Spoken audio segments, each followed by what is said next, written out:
ทักทายสบายดีเพื่อนสนิทมิตรสหายและ FC ทุกคนเนาะมื้อนี้ก็บ่าวเวียดได้ผ่านมาเส้นทางเลข10พี่น้องผ่านมาเส้นทางเลข10มื้อนี้บ่าวเวียดสิพาพี่น้องมาเลาะชมเบิ่งวัดป่าด่านกระต่ายว่าซั่นเนาะมันเขียนซึ่งบ่าวเวียดก็เคยเห็นอยู่ผ่านไปผ่านมาแต่บ่ค่อยได้แวะมื้อนี้บ่าวเวียดสิพาพี่น้องแวะชมเบิ่งเนาะเลาะชมเบิ่งว่ามันเป็นจังไดเนาะคือมีกระต่าย2ตัวพี่น้องรอบๆข้างวัดด่านกระต่ายพุ่นเป็นวัดอยู่เทิงผู้พี่น้องเดี๋ยวว่าเวียดสิขึ้นไปพาพี่น้องขึ้นไปเบิ่งอยู่ทางเทิงว่าเป็นจังไดเนาะเป็นวัดแต่ดนบ่เวียดผ่านไปผ่านมาแต่ยังน้อยเนาะแต่สมัยบ่เวียดเป็นบ่าวเคยเห็นมื้อนี้บ่เวียดสิพาพี่น้องเลาะชมเบิ่งมาพี่น้องมาเลาะชมเบิ่งนํกันจนจบเด้อพี่น้องเด้อเป็นวัดป่าพี่น้องซึ่งบ่เวียดสิได้กลับวิระพอดีบังเอิญมื้อนี้บ่าวเวียดกลับไปเฮ็ดเวียกอยู่วิระเนาะพอดีผ่านมาในเส้นทางเลข10บ่าวเวียดสิพาพี่น้องเลาะชมมาพี่น้องมาเลาะชมเบิ่งนํกันว่าสิมีหยังคู่บ่หรือว่าสิมีคู่บ่าบ่เนาะ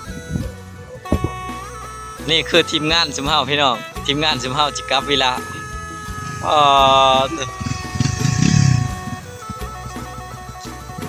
มาพี่น้องตามมาขึ้นมาชมเบิ่งนํกันแต่ยังบ่ฮู้ว่ามีอันยาคู่บ่เนาะหรือว่ามียาพอบ่คือเห็นรถเจ้ามาพี่น้องว่ามาชมเบิ่งว่ามันสิเป็นจังไดเนาะอันนี้เป็นถาดพี่น้องบ่ฮู้ว่าถาดหยังเดี๋ยวสิพาขึ้นไปชมเบิ่งว่าถ้าเป็นเทศกาลยามสงกรานต์คือสิม่วนนะยังมีอีกพี่น้องอยู่เทิงๆเราชมสาธุเด้อลูกหลานขอมาอนุญาตถ่ายคลิปถ่ายทำให้ FC ได้เบิ่งเลยเด้อให้ FC ได้ชมได้เบิ่งเนาะได้เบิ่งได้ชมอยู่ทางบ้านเนาะอันนี้เป็นห้องพระพี่น้องห้องพระ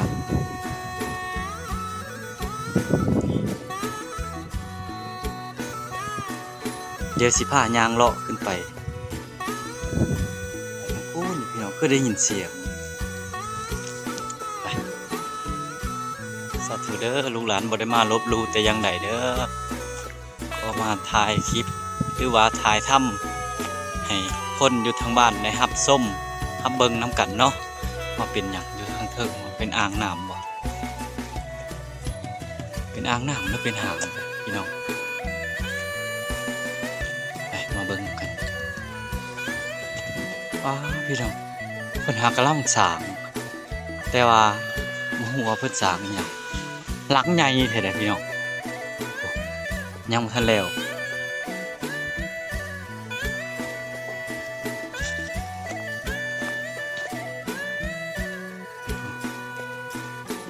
เป็น3ชั้นพี่น้อง3ชั้น4ชั้นบ่ได้เดี๋ยวเฮาสิไปถามเพิ่นว่าแม่นอีหยังเนาะสามบ่เวียดก็บ่กล้าขึ้นพี่น้องบ่กล้าขึ้นไปพี่น้องเพราะว่ามันอาคารมันยังบ่ทันแล้วบ่เวียดสิถ่ายให้เบิ่งรอบๆแถวข้าง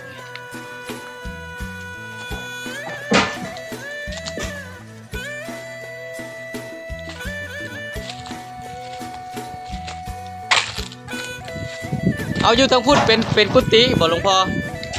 อยู่ทางพุ่นเด้หลังนั่นเด้เป็นหยัง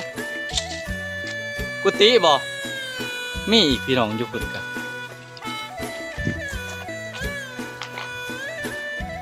เป็น3ชั้น4ชั้นบ่ได้พี่น้องเดี๋ยวสิพาลงไปเบิ่งชั้นลุมเนาะชั้นล่างนี่พี่น้องคือตอนนี้นี่บ่าวเวียดยืนอยู่ที่ชั้น3พี่น้องชั้น3เดี๋ยวสิพาขึ้นไปชั้น4อีกพี่น้องเบิ่งบรรยากาศเบิ่งวิวอยู่เขตผู้สังแฮพี่น้อง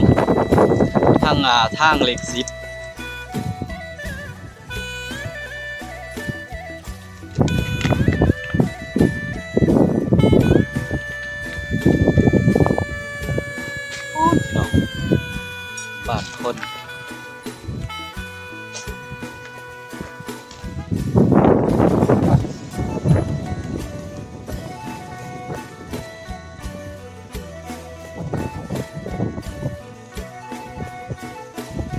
คารชั้น4ยังบ่ทันแล้วพี่น้องบ่เวียดบ่กล้าขึ้น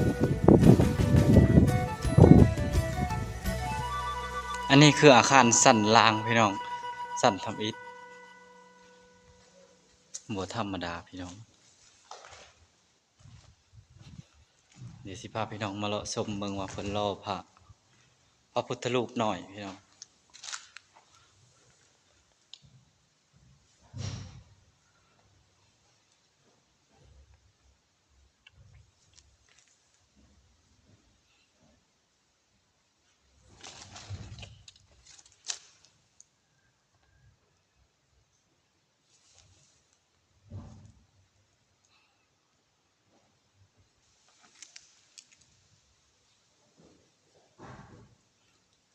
นี่คือองค์ใหญ่พี่น้อง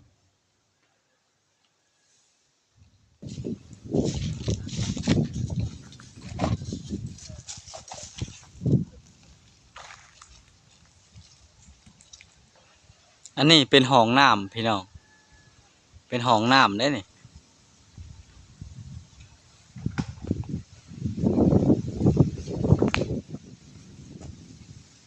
หากผู้ใดผ่านไปผ่านมาในเส้นทางเล็ก10ขึ้นจากแวกะแวเด้อพี่น้องเด้อขึ้นมาแวมาชมได้เด้อนี่ก็ทีมงานเฮาสิไปวิระอันนี้คือเป็นถาดพี่น้องถาดอยู่ในวัดนี่แหละเนาะนี่บ่เห็นสิภาพพี่น้องเลาะเบิ่งรอบๆของถาดนี่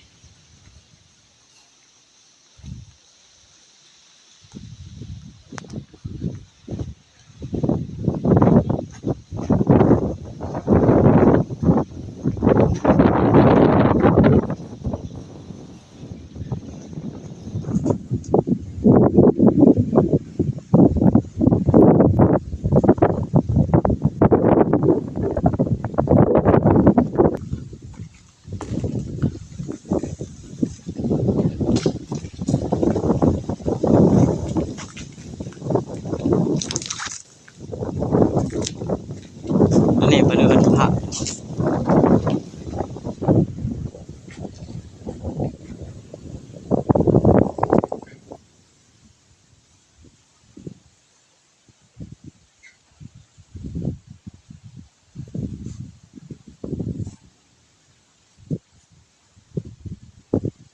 ไป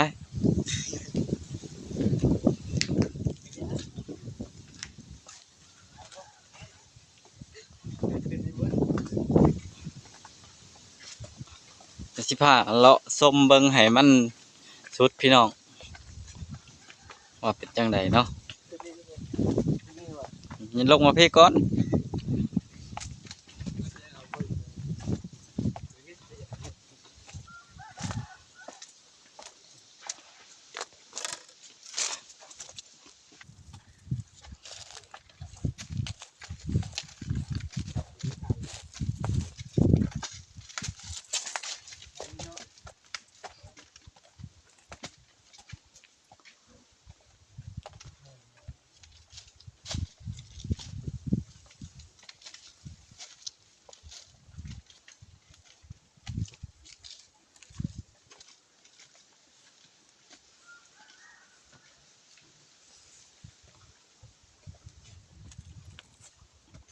พี่น้องถือว่าคลิปนี้ก็จบส่ำนี้เนาะ